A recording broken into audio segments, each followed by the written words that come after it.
we are, but just like there's like some brainstorming of doing like a more next gen strategy. And some funds are doing Yeah. that, where it's probably the frontier between PE and infrastructure. But it's interesting because I was having a coffee with a PE fund and I was looking at their portfolio, and some of their assets they have in their portfolio could have been like an infrastructure play, because the problem Mm-hmm. is like this is much more asset light, very services. But we're thinking, for instance, like they were like doing some maintenance on through sensors, okay, for pipes, which are an infrastructure play.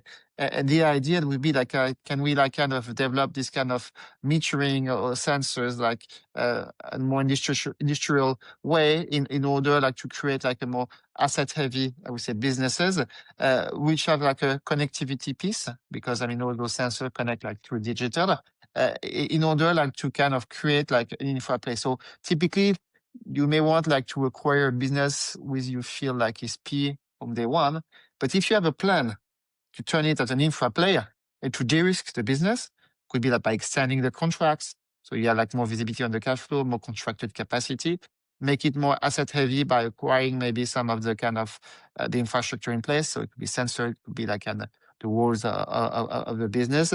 I mean, this you may be able to create value and acquire a business at a higher IR and be able to sell it at a lower IR and doing an arbitrage in terms of risk and returns on Mm-hmm. this in order like to make like an interesting return. So those are kind of the thinking we're having.